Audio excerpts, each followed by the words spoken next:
Intro. The image that changes everything. If you thought the images from the James Webb Space Telescope were the peak of what humanity could see, you were wrong. Because something new has started looking at the universe, and it's not just showing us galaxies. It's showing us what controls them. A telescope launched quietly in 2023, positioned far beyond Earth, has begun sending back images so vast, so detailed, and so deeply unsettling, that scientists are openly admitting they were not ready. This is the story of Euclid. And what it's revealing may completely change how we understand reality itself. Chapter 1. Not a normal telescope. The European Space Agency didn't build Euclid to take pretty pictures.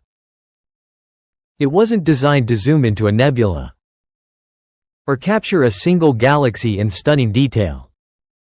Its mission is far more ambitious and far more disturbing.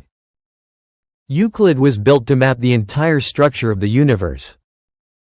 Not just what we can see, but what we can't. Positioned at the Lagrange point 1.5 million kilometers from Earth, Euclid has a unique advantage. It can observe enormous portions of the sky while maintaining incredible resolution. Meaning it can do something no telescope before it could. See millions of galaxies at once, and reveal how they're connected. Chapter 2. The first image. When Euclid released its first deep field mosaic, scientists expected something impressive.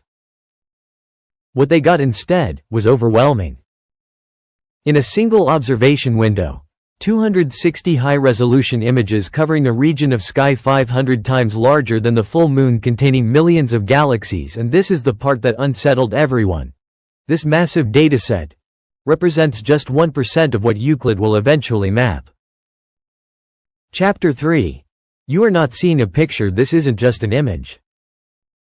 It's a structure. Zoom in, you see galaxies. Zoom out, you see patterns. Zoom out further, you begin to see something else entirely. A network. A web. A system. Chapter 4. The cosmic skeleton. Euclid isn't just mapping light. It's mapping gravity itself. Using a phenomenon called gravitational lensing, Euclid detects tiny distortions in galaxy shapes. These distortions reveal something invisible: dark matter. Chapter 5. The invisible architect. Dark matter does not emit light. It does not reflect light. It cannot be seen directly. And yet, it outweighs everything we can see. Euclid's images show something disturbing. Galaxies are not randomly scattered. They are arranged along vast filaments, formed by dark matter. Meaning, the universe is not built by galaxies. Galaxies are built inside something else. Chapter 6. The Perseus shock. When Euclid observed the Perseus cluster, scientists thought they knew what to expect. They were wrong. The image revealed over 1,000 known galaxies, more than 100,000 background galaxies, and something completely unexpected: 630 previously unknown dwarf galaxies. These faint objects had been invisible until now. Why does that matter? Because dwarf galaxies are extremely sensitive to dark matter. They don't just exist. They trace invisible structure. And what they revealed was unsettling. Chapter 7.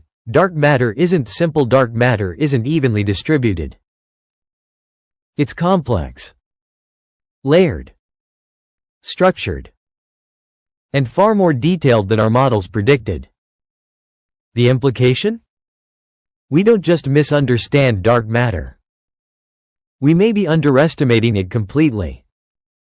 Chapter 8. Chaos at small scales. Euclid didn't just reveal large structures.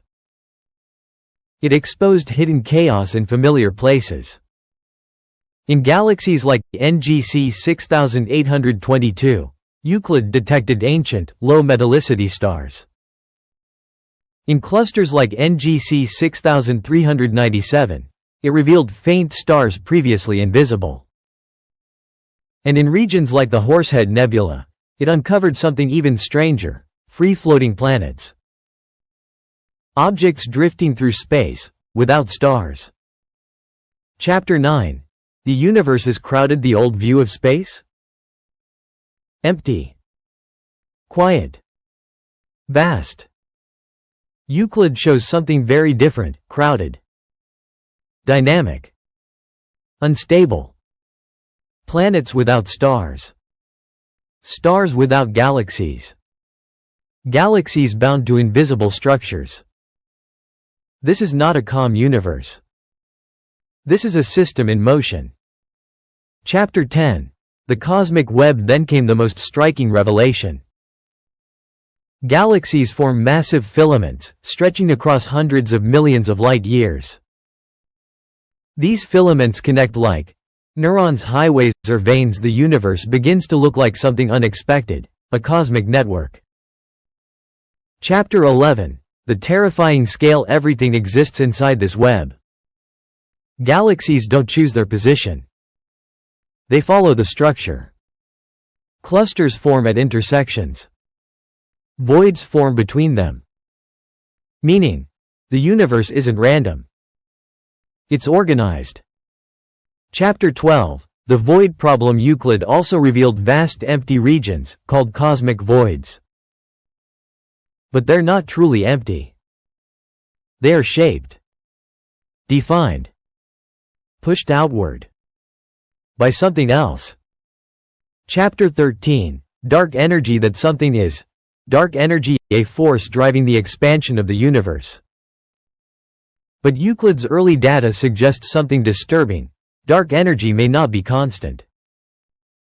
It may be changing. Chapter 14. A universe that evolves differently. If dark energy evolves, then everything changes. The fate of galaxies. The expansion of space. The future of the universe itself. All become unpredictable. Chapter 15.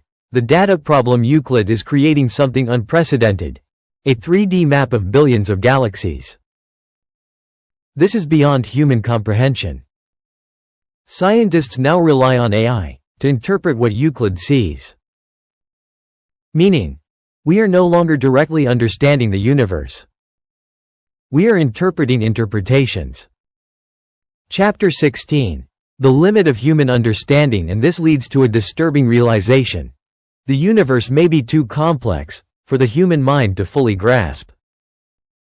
Not because it's hidden, but because it's too vast and too structured. Chapter 17. The real fear. These images are not terrifying because of destruction. They are terrifying because of precision. Everything follows rules. Relentlessly. Perfectly. Gravity never stops. Dark matter never releases its hold. Expansion never pauses. Chapter 18. The final realization. Part 1 End. Euclid reveals something profound. We are not at the center. We are not in control. We are not even seeing most of what exists. We are living inside a structure, built by forces we cannot see. Chapter 19. When structure becomes a pattern. At first, Euclid's data looked like structure. Filaments. Clusters. Voids. But as more observations came in, something changed. The distribution wasn't just organized. It was too consistent. Across different regions of space, separated by billions of light years, the same structural ratios kept appearing. The same spacing. The same density gradients. The same filament thickness. In a universe governed by randomness and chaos, this level of repetition shouldn't exist. Chapter 20. The fractal possibility. Some researchers began asking a dangerous question. What if the universe isn't just structured, but fractal? A fractal is a pattern that repeats at different scales. Small structures mirror larger ones. And Euclid's data shows something unsettling. Galaxy clusters resemble mini cosmic webs. Filaments branch like neural pathways. Voids scale proportionally across vast distances. It's not just similarity. It's self-similarity. Meaning, the same rules may apply from small scales to the largest observable structure in existence. Chapter 21. The neural universe theory. Then came the comparison that changed everything. When astrophysicists overlaid Euclid's cosmic web maps with simulations of neural networks, the resemblance was impossible to ignore. Not identical, but statistically, shockingly similar.